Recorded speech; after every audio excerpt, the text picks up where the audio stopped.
حضرة النبي المصطفى محمد رسول الله صلى الله عليه وعلى آله وصحبه وبارك وسلم ثم إلى أرواح آبائه وإخوانه من الأنبياء والمرسلين صلوات الله سلام عليهم أجمعين ثم خصوصا إلى دكتور مصطفى سيد الكين والشيخ Muhyiddin Dib Misto rahimahumullahu ta'ala. Al-Fatihah. A'udzubillahi minasyaitonirrajim. Bismillahirrahmanirrahim. Alhamdulillahi rabbil alamin. Arrahmanirrahim. Maliki yaumiddin. Iyyaka na'budu wa iyyaka nasta'in. Ihdinas siratal mustaqim. Siratal ladzina an'amta 'alaihim ghairil maghdubi 'alaihim waladdallin. A'udzubillahi minasyaitonirrajim. Bismillahirrahmanirrahim. Alhamdulillahi rabbil alamin. Wassalatu wassalamu ala asyrafil anbiya'i wal mursalin wa ala alihi wa sahbihi ajma'in. Allahumma inna nas'aluka ridhaka wal jannah wa na'udzubika min sakhatika wan nar. Allahumma innaka 'afuwun karim tuhibbul 'afwa fa'fu 'anna wa 'an walidina wa 'an jami'il muslimina wal muslimat wal mu'minina wal mu'minat al ahya' minhum wal amwat bi rahmatika ya arhamar rahimin. Bismillahilladzi la yadurru ma ismihi syai'un fil ardi wala fis sama' wa huwas sami'ul alim. Wa sallallahu ala sayyidina Muhammad wa ala alihi wa sahbihi wa baraka wasallam. Walhamdulillahi rabbil alamin. Taqabbalallahu minkum.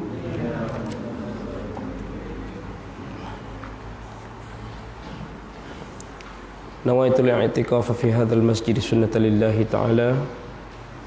Qala al-musannif rahimahullahu ta'ala wa nafa'ana bi'ulumihi fid dharain amin. Alhamdulillah.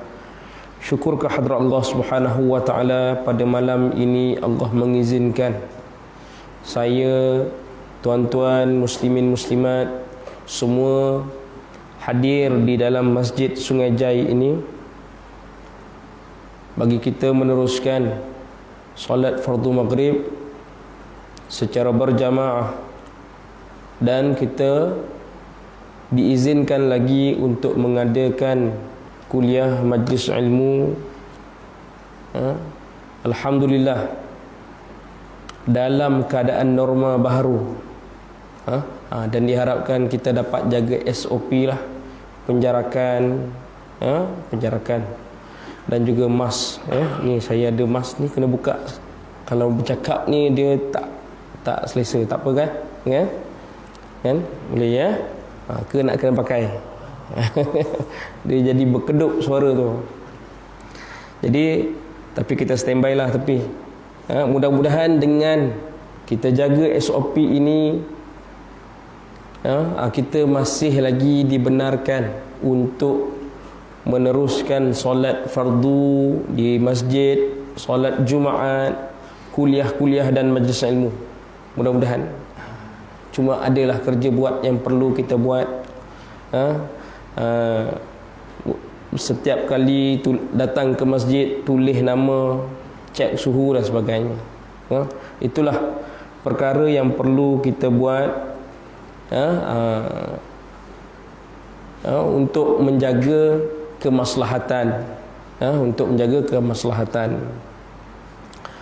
Jadi tuan-tuan sekalian, pada malam ini insya-Allah kita akan sambung pembacaan kitab kita. Pada malam ni saya terus masuk pada muka surat 80, pandangan ahli falsafah dan ahli sains tentang wujud Allah Ta'ala.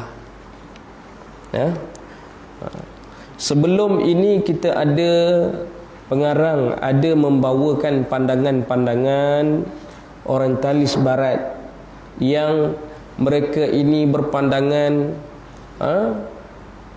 menyatakan beberapa teori-teori yang sesat, menyatakan beberapa teori-teori yang dicipta untuk menampakkan bahawa Allah Ta'ala itu juga diciptakan. Ada pencipta bagi Tuhan. Itu teori-teori yang diciptakan oleh orientalis barat ataupun orang-orang yang bukan Islam, yang pengkaji-pengkaji ini, untuk dia nak nafikan akan kewujudan Allah Subhanahu wa taala. Macam-macam perkara dia timbulkan, diusulkan bagi dia nak menafikan bahawa Allah Ta'ala itu tiada mungkin, ataupun Allah Ta'ala itu ada juga pencipta bagi Allah Ta'ala. Pada malam ini tuan-tuan puan sekalian, kita akan sambung pandangan ahli falsafah dan ahli sains tentang wujud Allah Subhanahu wa Ta'ala. Wujud Allah Subhanahu wa Ta'ala. Jadi berikut dinyatakan beberapa pendapat ahli falsafah dan ahli sains yang mengakui wujudnya Allah Ta'ala. Ada juga orang-orang yang bukan Islam tapi mereka di kalangan saintis. Mereka di kalangan saintis, mereka tidak boleh tidak mengiyakan akan wujudnya Allah Subhanahu wa Ta'ala. Ada. Sebab itu yang masuk ke dalam agama Islam ialah di kalangan orang-orang yang bijak pandai. Yang keluar daripada agama Islam belum tentu. Kerana apa? Mungkin dia tawar dengan duit, dengan macam-macam perkara lah, kan? Dengan dakwah mereka tu. Tapi yang masuk ke dalam agama Islam ini di kalangan orang bijak-bijak pandai yang mengkaji, yang asalnya nak menyelewengkan mungkin. Mereka tujuan nak menyelewengkan, tapi bila mana mereka mengkaji dengan sungguh, mereka tidak boleh tidak menafikan, tidak boleh menafikan bahawa adanya satu kuasa yang wujud, iaitu pencipta yang hakiki, iaitulah yang maha sempurna, huwallah. Itulah Allah. Itulah Allah Subhanahu wa Ta'ala.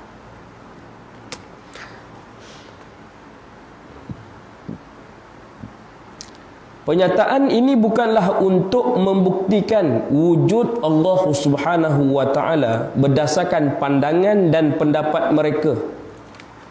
Pengarang kata, dia masukkan pandangan mereka ni bukan untuk memberi suatu penegasan, memberi satu dalil bahawa untuk membuktikan wujudnya Allah Ta'ala. Ambil pula pandangan saintis-saintis, pengkaji-pengkaji, orang yang bukan Islam.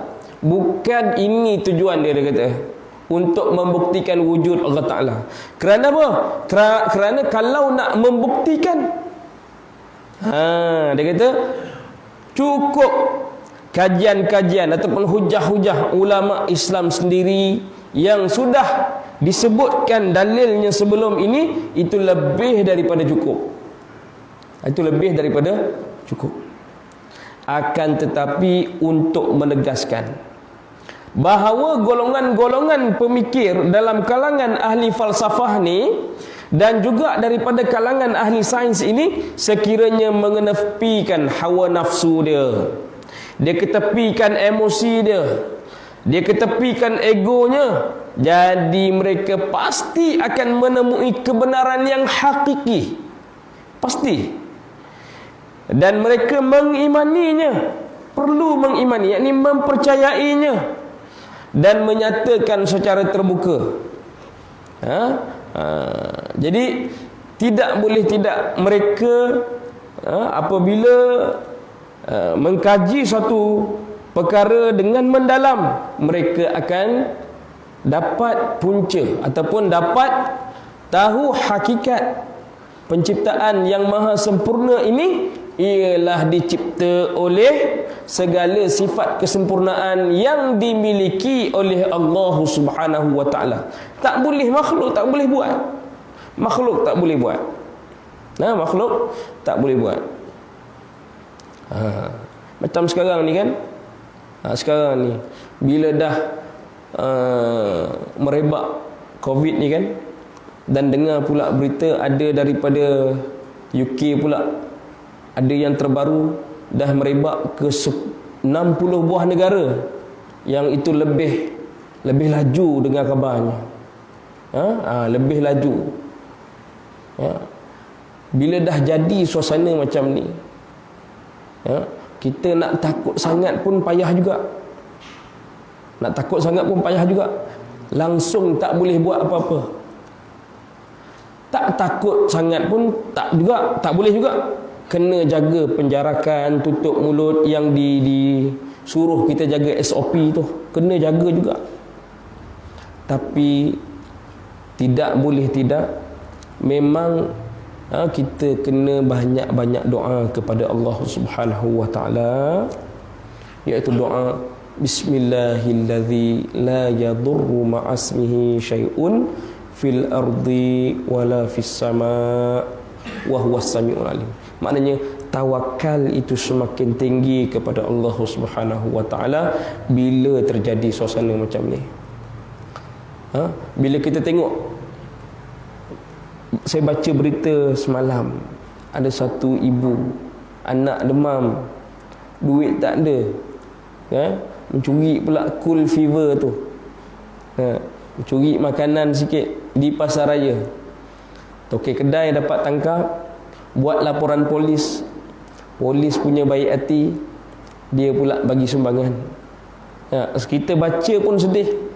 Kita baca pun sedih. Mungkin ada di kalangan kita ni pun berapa ramai yang diberhentikan kerja, yang tak ada sumber pendapatan. Jadi macam-macam ujian. Bilakah akan berakhir suasana ni? Wallahu ta'ala alam. Wallahu ta'ala alam.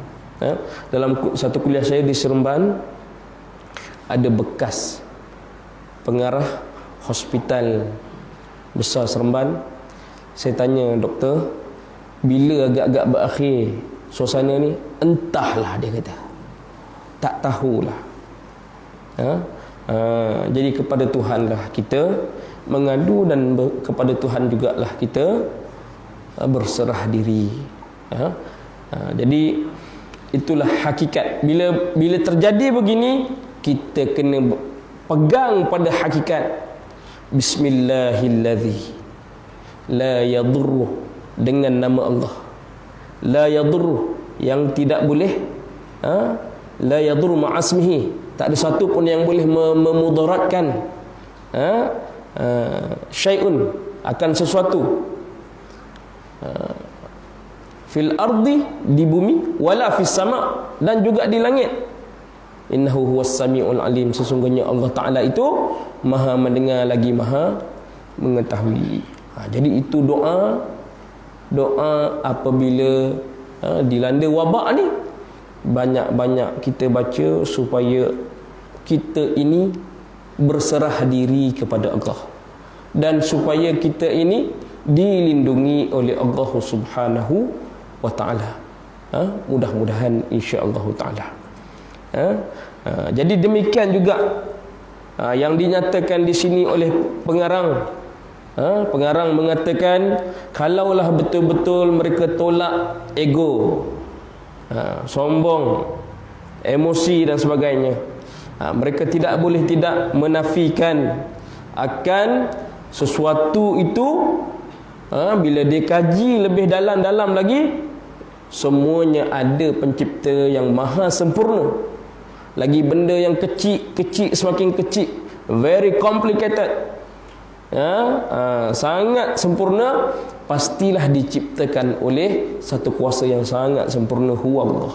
Dialah Allah Subhanahu wa ta'ala. Jadi maksud kebenaran hakiki tidak jauh daripada erti keimanan, yakni percaya kepada Allah. Bahkan ia merupakan cara untuk mengenal Allah dan beriman dengannya. Sebenarnya di antara salah satu kita belajar cara nak mengenal Allah, kita belajar sifat 20. Tapi mereka, dia nak mengenal Allah, dia kaji ni alam ni. Alam ni dia nampak, dia kaji bumi, dia kaji langit. Alam ni tuan-tuan, saya sempat ambil satu fakta tadi, iaitu besi ni, Dr. Frog, dia daripada NASA USA, dia kata dia ada fakta dia mengesahkan bahawa bumi ini tak ada besi. Ini besi bukan berasal dari bumi. Dia. Dan dalam Al-Quran lama dah menyebut dalam surah Al-Hadid, kami turunkan besi dengan kekuatan yang melekat, yang besar dan banyak manfaatnya bagi umat manusia. Yakni besi diturunkan daripada langit. Jadi itu faktanya, dia tak bercanggah antara Quran dan juga sains, tak bercanggah dia. Tak bercanggah. Dan juga ada pandangan-pandangan pengkaji-pengkaji barat ni, dia kata apa? Asal kehidupan ini dia bermula daripada air. Dan cerita satu-satu perkara itu bermula daripada air. Allah Ta'ala sebut surah Al-Anbiya ayat yang ke-30. Kami jadikan segala sesuatu yang hidup dari air. Apakah mereka tidak percaya? Yakni hakikatnya apa? Seluruh makhluk dicipta, dia terdiri daripada sel. Dan sel itu juga terdiri daripada kandungannya air. Hakikatnya daripada air. Dia tidak bercanggah fakta sains itu dengan Al-Quran. Malah Al-Quran ini banyak sumber-sumber sains yang dijadikan sumber rujukan oleh ahli-ahli sains. Langit, tuan-tuan, kita tengok langit. Langit. Dalam fakta sains kita tengok langit ini dia melindungi bumi daripada radiasi yang berbahaya. Ni langit ni. Jadi kalaulah tak ada langit juga, bumi ni dia boleh membeku bumi ni. Sebab apa? Sebab suhu di atas langit itu sangat sejuk. Saya sempat tengok faktanya, iaitu negatif 270 darjah. Sangat sejuk.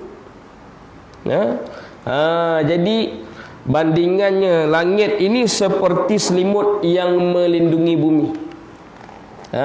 Itu fakta oleh orientalis barat ni, pengkaji barat. Dan Allah Ta'ala sebut dalam surah Al-Anbiya ayat yang ke-32, kami membuat langit-langit pelindung, namun mereka berpaling daripada ayat-ayat kami. Ini manusia. Ini manusia. Berapa banyak manusia sebenarnya? Sebab itu kita kata, kalaulah anda kata agama Islam ini, kita cerita pada orang bukan Islam daripada Al-Quran dan hadis, mungkin dia tak percaya. Mungkin kita boleh ambil daripada fakta-fakta sains yang begini, kemudian kita cerita, ada cerita dalam Quran. Maknanya apakah setiap yang dicipta oleh Allah Ta'ala ini tidak berpeluang untuk mengenal Allah? Tidak. Semua berpeluang. Macam kita lahir-lahir dalam keluarga Islam, juga orang yang bukan Islam juga berpeluang. Sebab apa? Sebab hakikat. Kalaulah dia mengkaji, dia akan jumpa hakikat ini. Kalau dia mengkaji.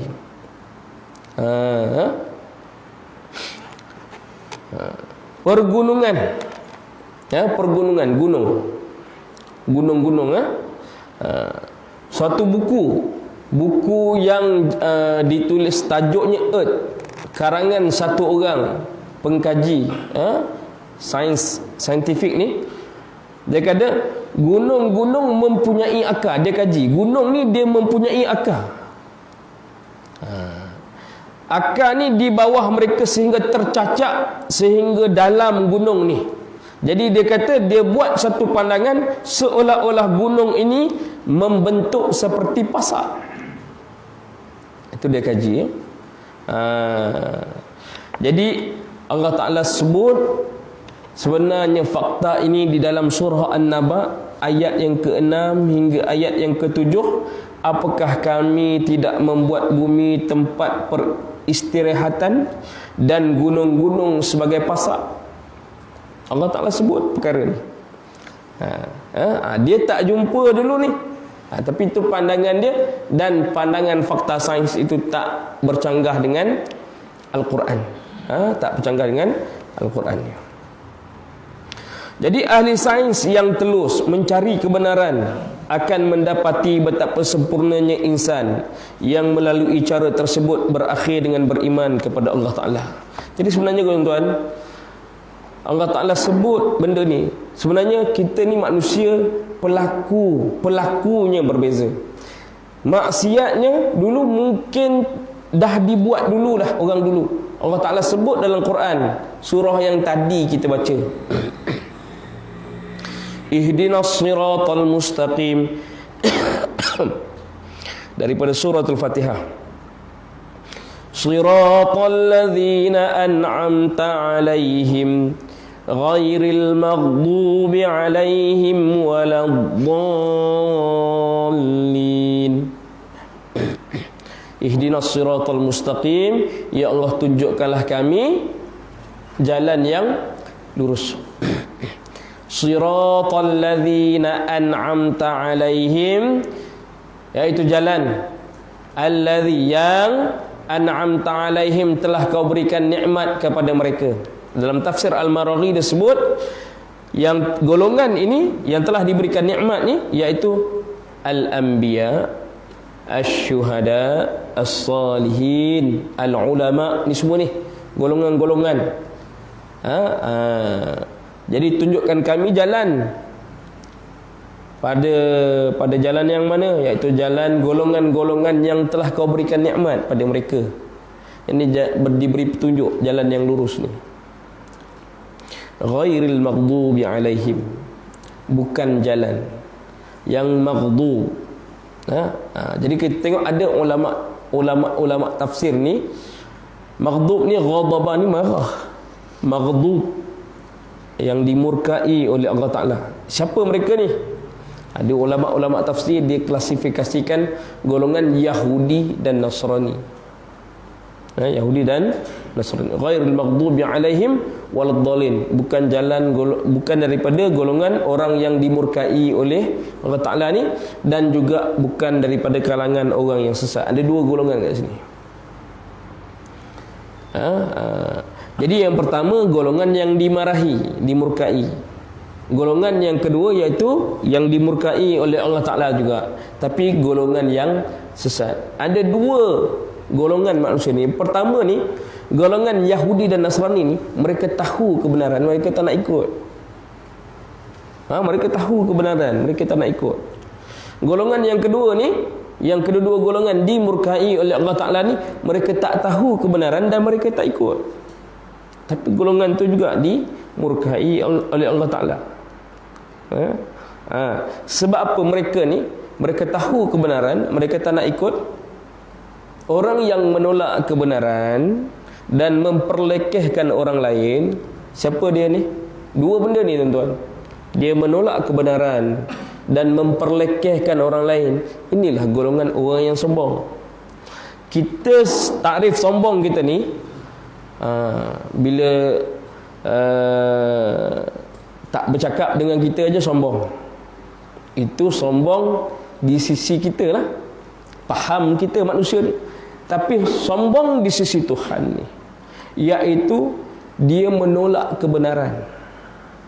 Dia menolak kebenaran dan memperlekeh orang lain. Dia menolak kebenaran.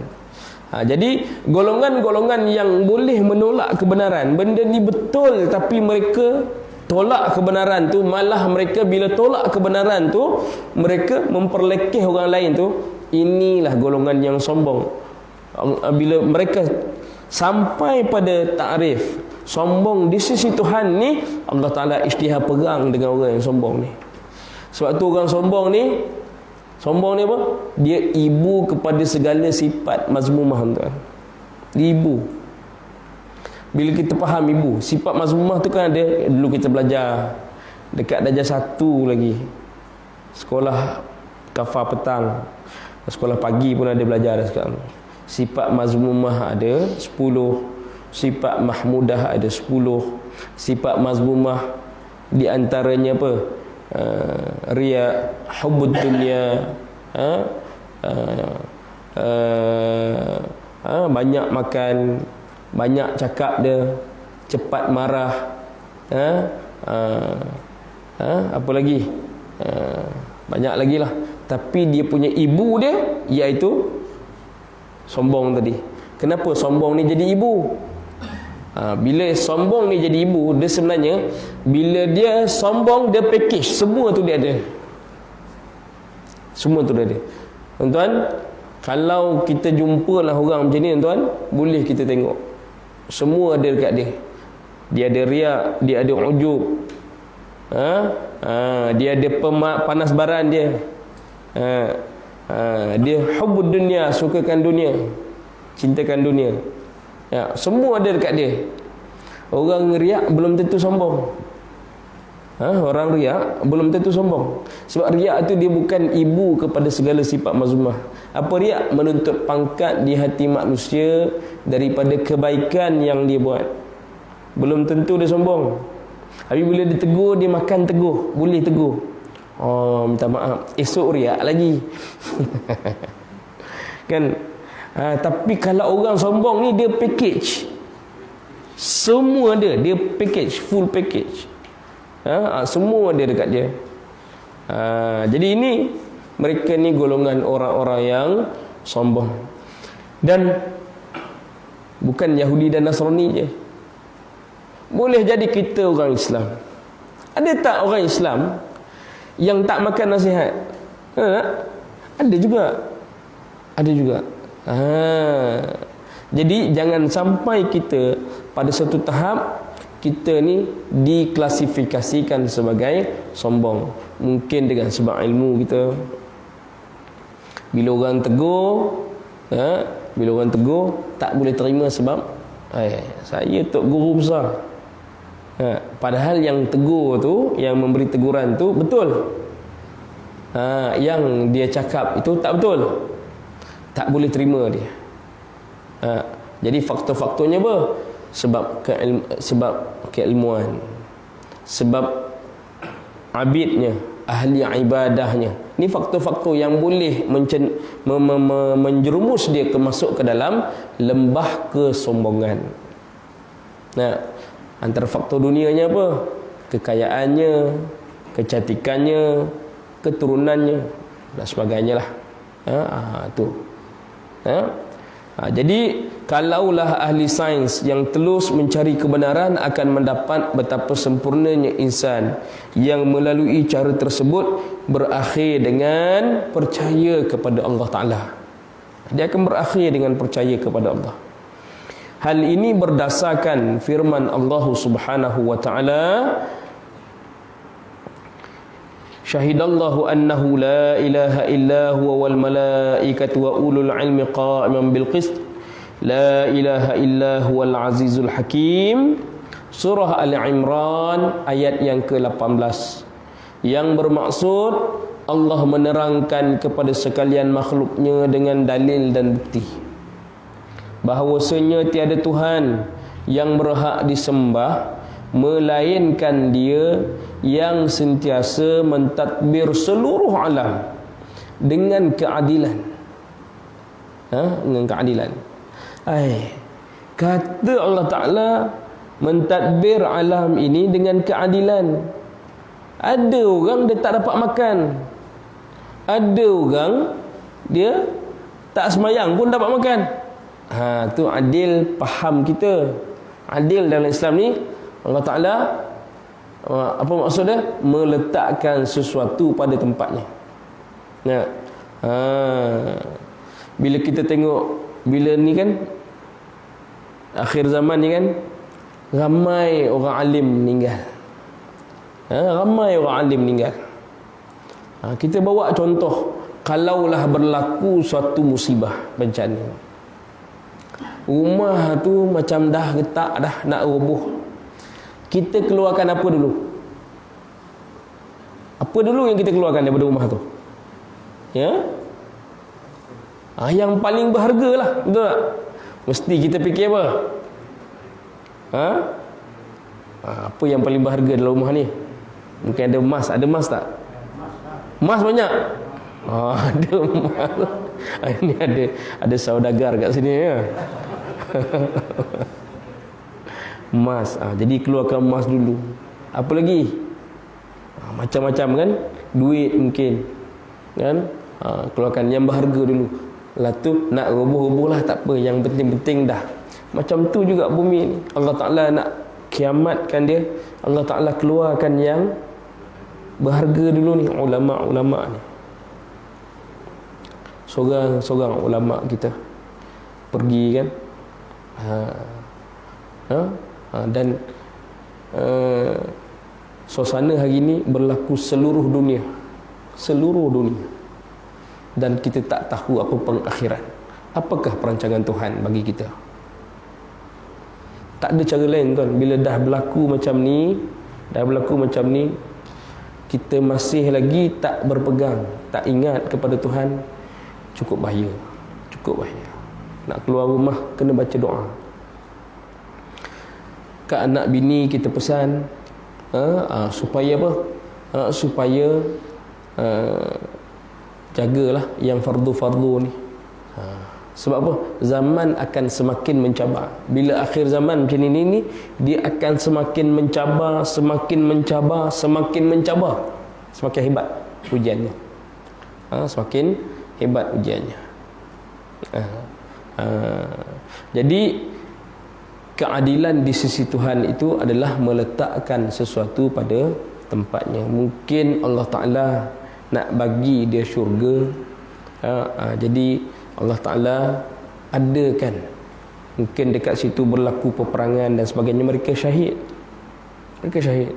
Ada di kalangan orang-orang miskin, yang tak banyak duit, yang tidak diberi perhatian oleh orang di bumi, di kampung, tak diberi perhatian. Mungkin itu ahli syurga ni. Tuan-tuan, kita nak bersedekah ni, keutamaan sedekah ni, kita tengok orang yang fakir dan miskin itu sebab mereka ni asnaf. Kalau kita langgar kafarah, katalah langgar kafarah, kalau tengok di antara kafarah apa? Kafarah sumpah. Dia bersumpah tapi dia tak dapat laksanakan. Ataupun kafarah nazar. Di antaranya apa tuan-tuan? Kita kena bayar kafarah kepada siapa? Fakir dan miskin. Salah kita dengan Tuhan. Tapi adanya fakir miskin ni tempat untuk kita langsaikan masalah kita dengan Tuhan. Di antara kafarahnya kena bayar kafarah. Puasa, tak dapat nak puasa yang wajib ni, dia ada bayar kafarah puasa. Bayar kafarah puasa. Cuma dalam mazhab Syafi'i, kalau tinggal 10 tahun, ni qaul mu'tamad. Jadi satu hari itu kafarahnya digandakan dengan 10. Itu qaul mu'tamad. Katakanlah satu hari itu RM2. Jadi dah 10 tahun puasa tetap satu hari itu satu hari juga. Tapi kafarahnya kena bayar RM2 lah kata. Kali 10. Jadi RM2. Jadi RM20 satu hari untuk 10 tahun yang lepas punya. Tu qaul mu'tamad dalam mazhab Syafi'i. Tapi pergi pusat zakat tak guna qaul mu'tamad ni. Dia guna qaul yang kedua dalam mazhab Syafi'i. Saya pergi pusat zakat Negeri Sembilan, pusat zakat wilayah. Dia guna pandangan yang kedua, yakni gandaan kafarah itu tidak digandakan. Walaupun 10 tahun yang lepas, kekal satu hari RM1.80 contoh. Kekal. Sebab apa? Sebab nak menggalakkan orang-orang ni, masyarakat ni cepat bertaubat, memudahkan. Cepat bertaubat. Jadi boleh. Lagi-lagi dalam suasana hari ini, kita banyak-banyak dekatkan diri kepada Allah Subhanahu wa ta'ala. Demikian juga para malaikat dan orang yang berilmu mengakui dan menegaskan yang demikian. Tiada Tuhan yang berhak disembah melainkan Dia yang maha perkasa lagi maha bijaksana. Begitu juga firman-Nya selepas menarik perhatian manusia kepada kejadian alam yang membuktikan wujudnya dan kekuasaannya. A'udzubillahi minasyaitonirrajim. Innama yakhsyallah min ibadihil ulama. Yang bermaksud sesungguhnya yang takut kepada Allah dalam kalangan hamba-Nya hanyalah orang yang berilmu. Orang yang alim, yang berilmu ni. Alim ulama ni. Yang ulama ni dia paling takut. Jadi sebab itu orang yang paling alim ni iaitu Rasulullah SAW. Yang paling tinggi takutnya kepada Allah Subhanahu wa taala. Lagi Nabi sudah ditunjukkan di dalam ketika hidupnya syurga yang sebenar, neraka yang sebenar. Bila Allah Taala tunjuk tu? Peristiwa Isra Mi'raj, kan? Isra Mi'raj. Maka sebab itu Nabi satu orang yang sangat alimnya dan sangat tahunya akan hakikat yang sebenar. Maka Rasulullah SAW lah sebagai contoh.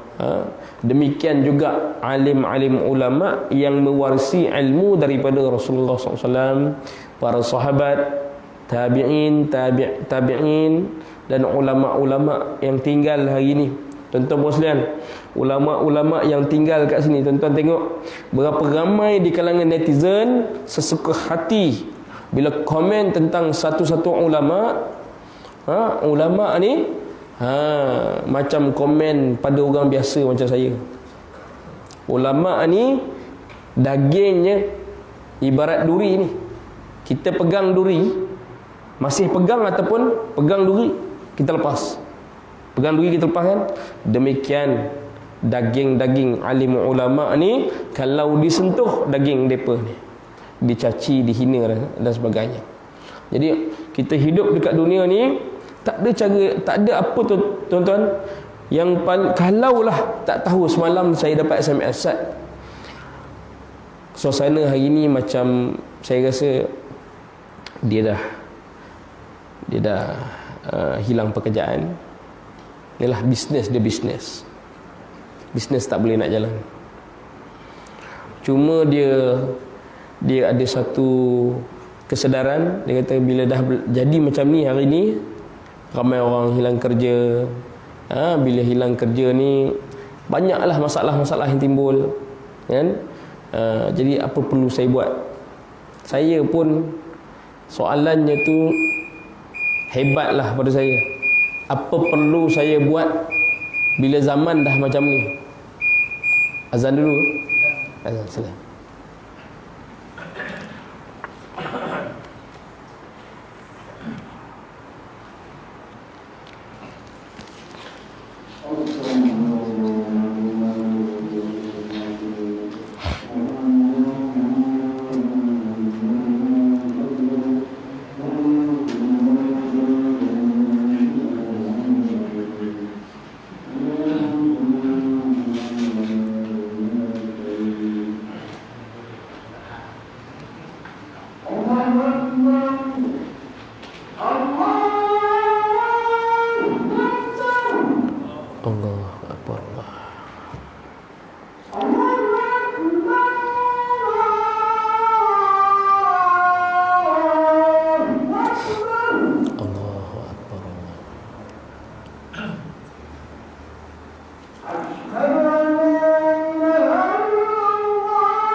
Asyhadu an la ilaha illallah.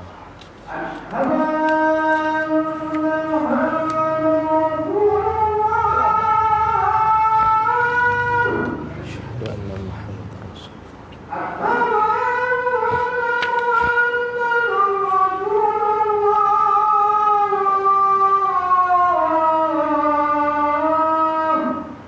Asyhadu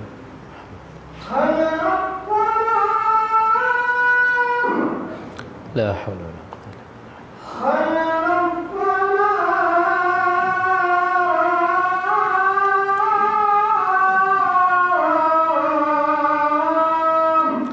La haula wala quwwata illa billah.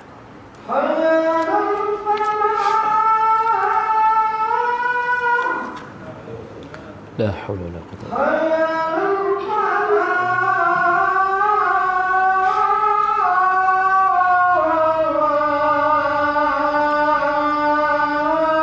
La haula wala quwwata illa billah.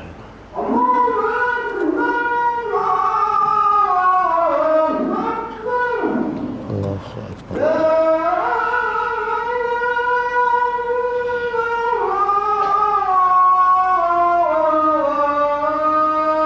La ilaha illallah. Muhammadur rasulullah.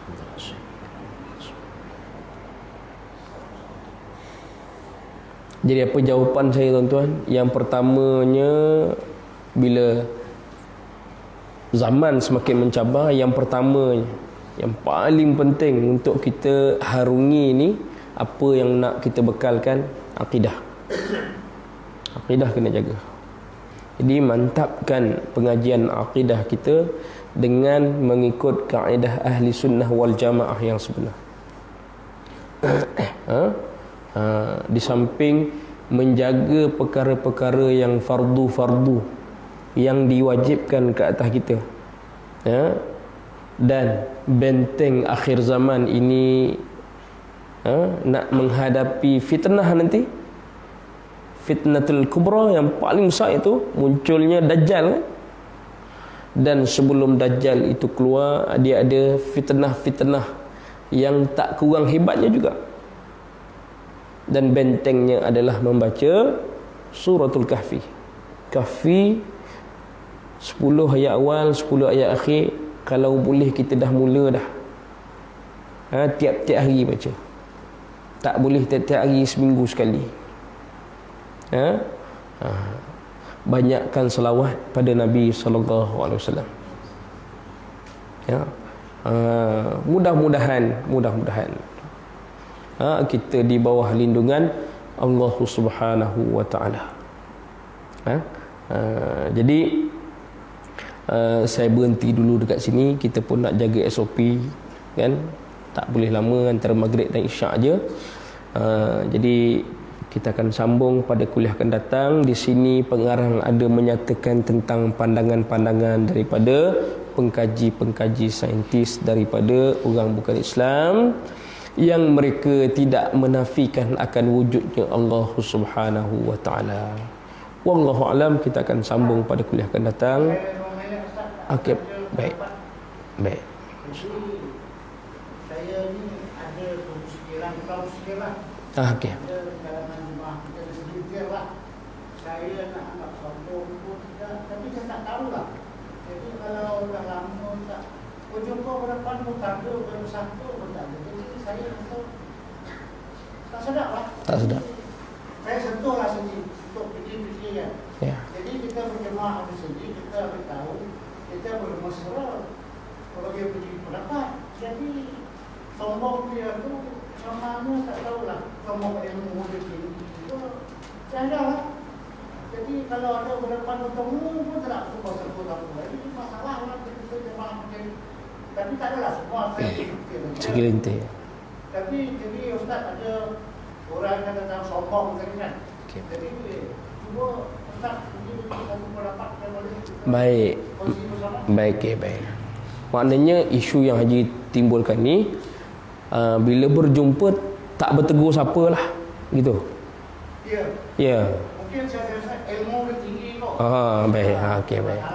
Sebab itu tuan-tuan muslimin. Sebab itulah dalam agama Islam kita ni, apabila berjumpa, afsyus salam, tebarkan salam. Jumpa.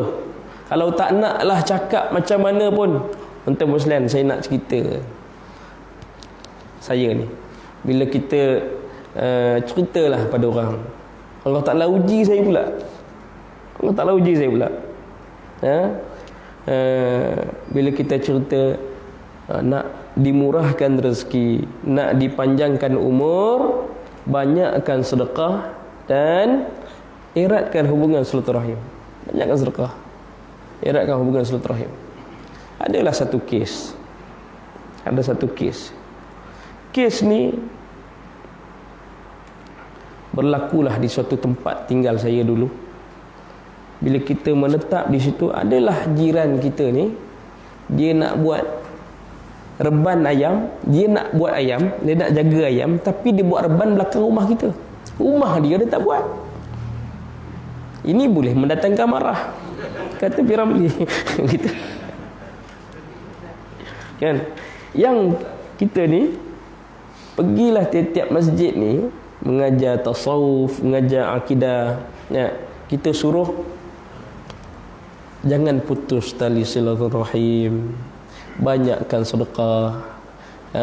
Siapa yang nak dipanjangkan umur, dimurahkan rezeki, banyakkan sedekah dan hubungkan silaturahim. Jangan putus silaturahim. Tapi bila dia buat macam tu, ini boleh mendatangkan marah. Ustaz pun ada, ustaz kalau memanglah ustaz, tapi kalau ustaz dah kena lempang, takkan ustaz nak diam. Imam kan, ustaz tak boleh marah pun tak boleh juga, imam pun tak boleh marah, takkan tak boleh marah juga kan. Jadi kita pun panggil lah, bincang. Bila bincang tu tak bertegur dah lepas tu, tak tegur dah lepas tu. Bila pandang, bila lalu depan rumah tu macam tu, rumah saya kat situ, macam tu pandang habis rumah saya, baru ke depan sikit kepala dia. Macam tu punya benci lah kata. Jadi kan kita hidup dekat-dekat. Saya mulakan nak bercakap pun marah juga, ingat isu ayam itu. Kan. Jadi apa saya buat tuan? Saya jumpa dia, saya Assalamualaikum. Kali pertama lagi dia jawab apa? Waalaikumsalam. Gitu. Dia tarik. Dia jawab tak? Dia tarik Waalaikumsalam. Macam tu dia tarik. Tapi itu yang saya buat. Akhir sekali alhamdulillah hari ini boleh dia jawab salam dan boleh senyum lah. Tapi memang berat tuan-tuan. Orang yang buat salah dengan kita, kita dah tegur, bukan nak gaduh, nak tegur, nak boleh jadi baik. Dia pula buat lagi jadi hubungan tu renggang. Kita nak bercakap dengan dia pun tak ada hati, tapi memikirkan apa yang saya sebut dan pesan tu kat tuan-tuan ni. Hubungkan hubungan silaturahim, maka bila jumpa dia tu, kita lah mula bagi salam. Maknanya bila jumpa tu dengan siapa pun, kalaulah dan orang yang tak bercakap tu lah, jumpa, mulakan dengan afsus salam. Orang yang memberi salam, Assalamualaikum, Waalaikumsalam. Dan lepas tu tak bercakap pun, dia bukan di kalangan orang yang sombong, dan dia bukan di kalangan orang yang memutuskan silaturahim. Cuba mulakan dengan afsus salam. Jumpa je bagi salam. Saya dah buat. Memang berat. Memang berat. Dan inilah kebaikannya. Afsus salam. Kalau boleh janganlah, minta maaf saya tegur, bagus bagi salam dekat WhatsApp, handset, tapi tulis salam Jumaat. Itu bukan salam yang sebenar. Salam macam tu salam yang tidak wajib dijawab. Bagi salam tu Assalamualaikum. Yang ni diajar oleh Nabi SAW. Dan ada rahsia pada salam tu. Kalau bagi salam dalam WhatsApp ni, kita bagi salam, send lafaz Assalamualaikum. Yang wajibnya bagi orang yang mendengar tu Waalaikumsalam. Baru tulis lafaz dan tulis. Jadi ada orang send je. Macam tu je. Banyak orang bagi salam tapi send saja, dia tak lafaz kat mulut. Banyak orang berdoa tapi send je dekat Facebook, send je dekat WhatsApp. Berdoa ke Tuhan. Berdoa ke Tuhan. Berdoa ni banyak sebut ke Tuhan. Apa tujuan? Apa tujuan? Mungkin tujuannya, mungkin dia dah berdoa ke Tuhan, dia nak orang lain pun berdoa sama-sama lah. Kalau macam tu bagus. Tapi kalau lah amat malang dia tak doa pun, dia send je. Bagi salam pun dia tak sebut, doa pun dia tak doa, dia send saja. Yang ni tak ada apa-apa manfaat pun. Wallahu alam. Boleh je ya? Saya kira terjawablah apa soalan haji tu. Segala kekurangan saya minta maaf. Mudah-mudahan ya, kita dalam satu qaryah, bila duduk dalam satu qaryah, kita semakin baik hubungan silaturahim di antara sesama ahli qaryah. Dan kalau paling tidak pun apabila berjumpa, afsyus salam, sebarkan salam untuk kita tidak menjadi golongan yang memutuskan silaturahim, untuk kita tidak menjadi golongan yang sombong tadi. Wallahu a'lam. Auzubillahi minasyaitonirrajim. Bismillahirrahmanirrahim. Alhamdulillahirabbil alamin wassalatu wassalamu ala asyrafil anbiya'i wal mursalin wa ala alihi wa sahbihi ajma'in. Allahumma inna nas'aluka ridhaka wal jannah wa na'udzubika min sakhatika wan nar. Allahumma innaka 'afuwun karim tuhibbul 'afwa fa'fu 'anna wa 'an walidina wa 'an jami'il muslimina wal muslimat wal mu'minina wal mu'minat al ahya'i minhum wal amwat bi rahmatika ya arhamar rahimin. Walhamdulillahirabbil alamin. Taqabbalallahu minkum.